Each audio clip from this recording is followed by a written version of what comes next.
On social media, celebrities seem to be the SI unit and the ultimate measure of success. At some point, I bet even you have thought that their lives are perfect. But that is not the case. I was surprised that alcohol and gambling addiction is not just a problem only faced by my deadbeat father in Busia, but also by renowned celebrities in the big city.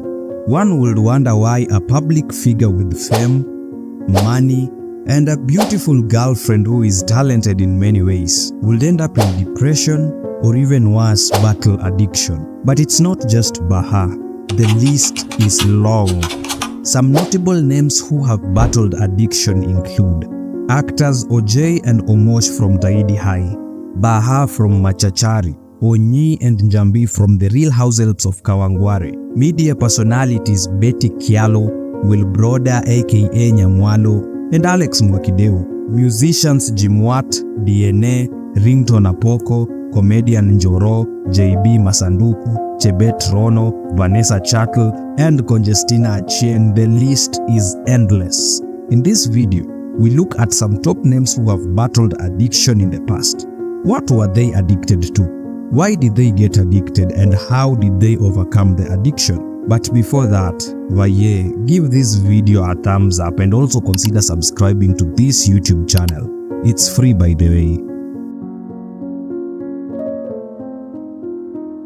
Addiction is a universal struggle and it affects people from all walks of life. Trust me, your favorite celebrities are not excluded.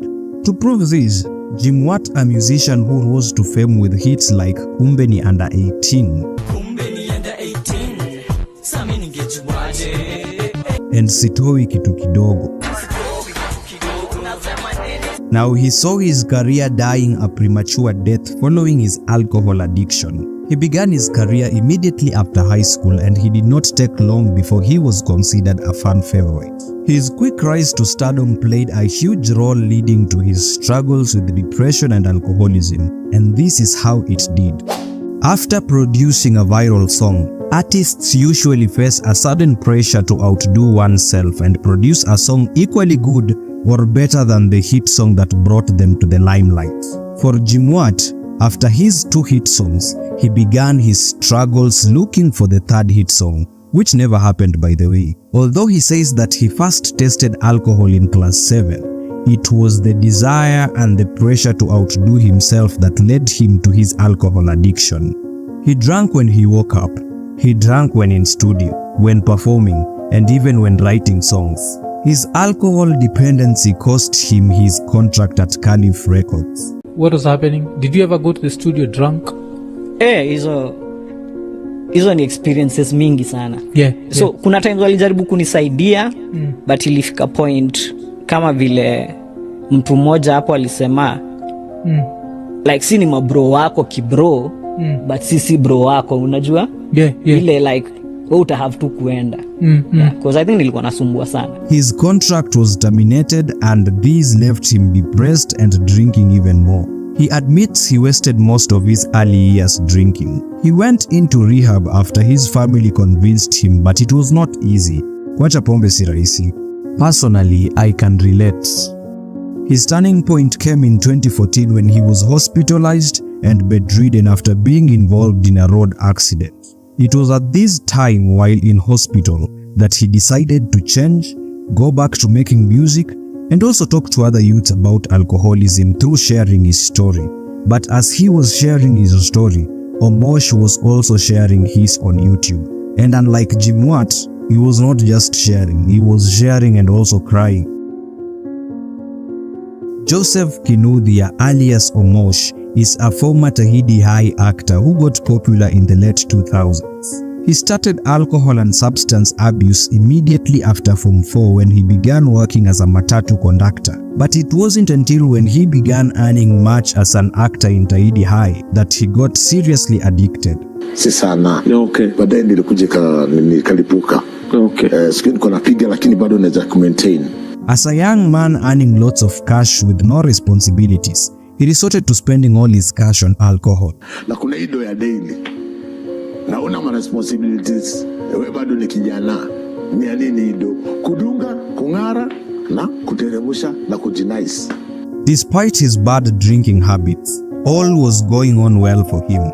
He was living his best life, but then things changed for him when his contract at Taidi High came to an end and he was left jobless. Despite the fact that he didn't have money, he still did not lack money to drink. He became a drunkard and soon he could not operate without alcohol. He could not provide for his children, and on top of that, he had not invested his previous earnings and now he was deemed a failure. It was at this moment that he realized that he was seriously addicted, and that's when he chose to quit alcohol. How did you get out of it? I thought about myself, about my future, about my health also. I decided to quit. It was not easy. Despite the fact that he had quit alcohol, he still was jobless and had no income. So he asked for help and Kenyans raised some cash to help him. He became a content creator, but as he was getting on social media, his nephew Tyler Mbaya was exiting and taking a break from social media. This was a move that the former Machachari actor took after being exposed by a Kenyan in diaspora for conning her 300,000 Kenyan shillings and using the whole amount to bet and gamble. Tyler Mbaya was so addicted to betting that at some point, he lost all his cash on a betting platform and went totally bankrupt. He began living in debt, and it was at this time that he resorted to getting money through fraudulent means. And by the way, at this time it seemed like Tyler had bahati mbaya, because it was around this time that his girlfriend also left him. He would later on quit his betting addiction and he was admitted to a rehabilitation center. He has currently quit irresponsible gambling and started a career in music. But if you think that it's only men who are victims of addiction, then you are wrong. Chebet Rono, a popular Kenyan content creator, has also been a victim of depression and later on alcoholism. She rose to fame quickly and grew a loyal fan base online, and this saw her being offered jobs as a radio presenter at NRG Radio and later on at Homeboys Radio. She took the jobs but ended up quitting after a very short period of time. She later on disclosed that she made such decisions as she was not mentally okay, and that her instant fame played a huge role in her mental state. According to her, things were going so fast for her.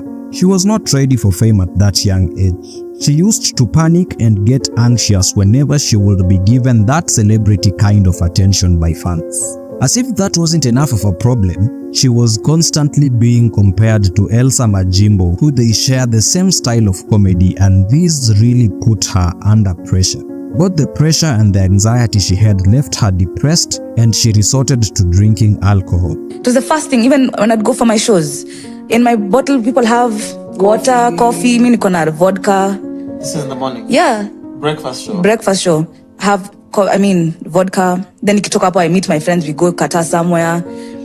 It ficad a point, even the gigs were a side show to my life. So I have to do this gig to get the money just to go and drink. Yeah. Everything involved alcohol. I could never go anywhere sober. She drank alcohol to curb anxiety, cyberbullying, and just to get comfortable around people. What began as a casual habit ended up as an addiction that saw her being admitted to a rehabilitation center not once, but twice. Aside from that, Rono had mental health issues and the alcohol only made it worse. She often misbehaved online, but after some therapy sessions, she reached her turning point. She took a break from social media. She quit alcohol and even went into rehab. I accepted the help. I remember my family just forcefully put me in rehab. She managed to beat her bad habits, and currently, she is doing fine in life. She has even launched a new podcast online where she presents and speaks eloquently, just like Jackie Nyaminde alias Wilbroda, who is a popular radio presenter in Kenya. I believe Wilbroda needs no introduction to any Kenyan. She got popular from the role she played in Papa Shirandula, and ever since, she has grown to be known as one of the most eloquent and composed celebrities. You listen to her speaking and you just think that she has had everything sorted out all through her life. But that has not been the case for her. In an interview with Radio Jambo, she admitted to having battled with alcohol addiction. Just like the other cases, she also got into alcoholism after the fame and the money. For her, It began as a leisure activity, but later on, it turned into a dangerous addiction. She realized and was able to take timely action. She did not go to rehab. She did not quit alcohol. She just reduced her consumption rate. She's currently doing fine and continues with her radio program on Milele FM. But what you may have missed is that when she reduced her alcohol consumption, Njoro the comedian increased his. Njoro was not just addicted to alcohol, but also to smoking cigarettes. He would smoke up to 40 cigarettes a day. According to him, he regretted not having secured assets even after earning millions of shillings in his prime. He was depressed, and as if that was not enough, he lost his father, who was very dear to him and was also the inspiration behind his comedy. He lost hope. He attempted suicide several times, and all these times he failed. He was a failure, or so he thought. He could not succeed at anything, not even at ending his life. The guy went into depression. The depression was so serious that he could not work. He drew back and was not posting online. And mind you, Churchill Show had stopped airing, so he was not performing either. It was after fellow comedian Zedi reached out to him and he opened up to the public. Njoro finally left Kenya and went to America to recover from depression and his addictions. He is currently living in Seattle, Washington, and he has quit alcoholism and smoking. It is evident that the list is very long and we cannot talk about all of them in one single video. It is however not about how many times they have fallen, but how many times they have bounced back. This is just but a lesson to all youths aspiring to get into this industry. Be careful. Moral of the story, Ruto must go.